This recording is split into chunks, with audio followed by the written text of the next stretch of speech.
कल्याण डोंबिवलीमध्ये ST साठी राखीव झालेला आहे। रुपाली आपण परत एकदा तुमच्याकडे येणार आहोत, मात्र आता आलेल्या महत्त्वाच्या अपडेटनुसार ओबीसी प्रवर्गासाठी आरक्षण प्रक्रिया आता सुरू आहे। 8 महानगरपालिकांमध्ये ओबीसीचा महापौर होणार आहे। पनवेल, इचलकरंजी, चंद्रपूर, जळगाव, अकोला, अहिल्यानगर आणि उल्हासनगर तसंच कोल्हापूरमध्येही ओबीसीचा महापौर होणार आहे। तर महिला ओबीसी साठी आरक्षण आता सुरू झाली आहे। आरक्षण सोडत प्रक्रिया आता महिला ओबीसी या प्रवर्गासाठी सुरू झालेली आहे। आज सकाळी 11 वाजल्यापासून महापौर पदासाठीची सोडत प्रक्रिया चालू आहे। तर आतापर्यंत एकूण 12 नगरपालिकांसाठीची महापौर पदाची सोडत जाहीर झाली आहे। रुपाली, आता ओबीसी प्रवर्गाच्या महिला गटासाठी सुद्धा आरक्षण प्रक्रिया सुरू झाली आहे, तर अपडेट्स काय आहेत?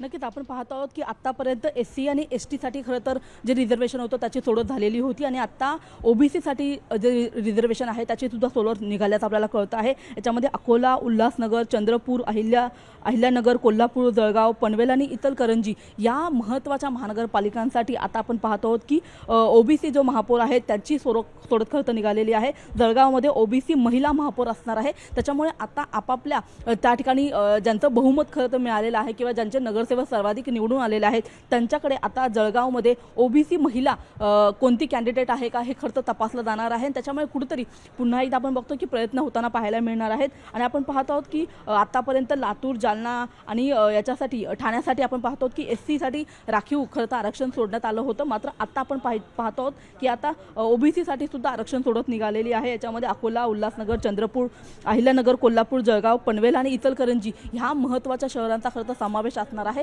त्याच्यामुळे आता सगळ्याच महानगरपालिका जे आहेत ते आपापल्या परीने आपापल्या पक्षामध्ये कोण जे नगरसेवक निवडून आलेले आहेत त्याच्यामध्ये ओबीसी कोण असणार आहे, कुणाला खरं तर महापौर पदाची लॉटरी लागणार आहे हे पाहणं अतिशय महत्त्वाचं आहे। त्याच्यासाठी आता पक्षांकडून चाचपणी सुद्धा सुरू झालेली आहे। मंत्रालयामध्ये ही आरक्षण सोडत जी त्याची संपूर्ण प्रक्रिया सुरू आहे। अद्यापही अनेक महानगरपालिकांचे अजून आरक्षण सोडत बाकी आहे। त्याच्यामध्ये मुंबई, पुण्यासारख्या महत्त्वाच्या शहरांचा सुद्धा खरं समावेश असल्याचं आपल्याला कळतं आहे। आणि आता आपण पाहतो आहोत की चंद्रपूरमध्ये ओबीसी महापौर असणार आहे, अहिल्यानगरमध्ये सुद्धा ओबीसी महिला महापौर असणार आहे। त्याच्यामुळे हे सगळे जे आरक्षण सोडत जे आहे ते आता जाहीर केली जात आहे आणि आपापल्या पक्षांमध्ये आता ही नेमकी महापौर पदाची लॉटरी कुणाला लागते हे पाहणं अतिशय महत्त्वाचं आहे। कुणाच्या खरं तर आपण बघतो कुणाच्या नावावरती शिक्कामोर्तब केलं जातं हे अतिशय पाहणं महत्त्वाचं आहे, कारण की नगरसेवक निवडून आलेले आहेत मात्र आरक्षण सोडत जी आहे ती आता झालेली आहे। आणि त्याच्यामुळे या आरक्षण सोडतीनंतर आता पक्षामध्ये जे निवडून आलेले सगळे नगरसेवक आहेत त्यांच्यापैकी कुणाच्या नावावरती शिक्कामोर्तब होतं हे पाहणं अतिशय महत्त्वाचं आहे। आणि या अनुषंगाने पुढचे काही दिवस सुद्धा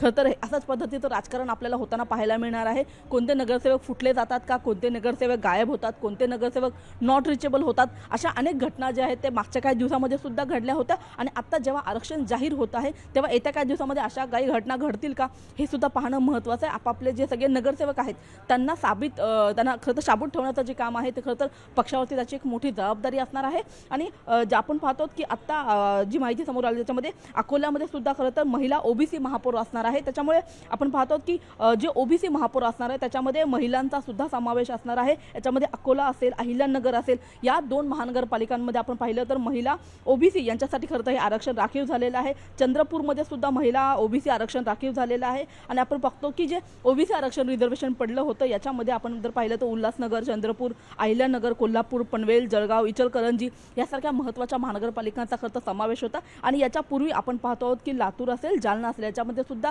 एससी महिला प्रवर्गासाठी खरं तर हे आरक्षण सुटलेलं आहे। ठाण्यामध्ये सुद्धा एससी महापौर आता खरं तर बसताना आपल्याला पाहायला मिळणार आहे। दुसऱ्या बाजूला कल्याण आणि डोंबिवली या महानगरपालिकेमध्ये सुद्धा आपण जर पाहिलं तर एसटी महापौर असणार आहे। त्याच्यामुळे आपण एकदा आपल्या प्रेक्षकांना अपडेट्स देऊयात।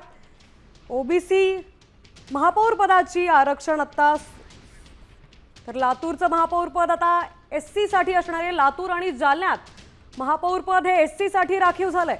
तर लातूरचं महापौर पद महिला एससी साठी, लातूर आणि जालन्याचं महापौर पद आता एससी महिला प्रवर्गासाठी असणार आहे। तर ओबीसी प्रवर्गासाठी ही आरक्षण प्रक्रिया सुरू झाली आहे। पनवेल, इचलकरंजी, चंद्रपूर, जळगाव, अकोला, अहिल्यानगर आणि उल्हासनगर तसंच कोल्हापूरमध्ये ओबीसी महापौर असणार आहे।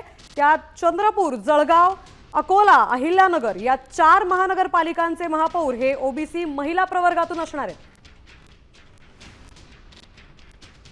तर ओबीसी महापौर पदासाठीची सोडत जाहीर झाली आहे.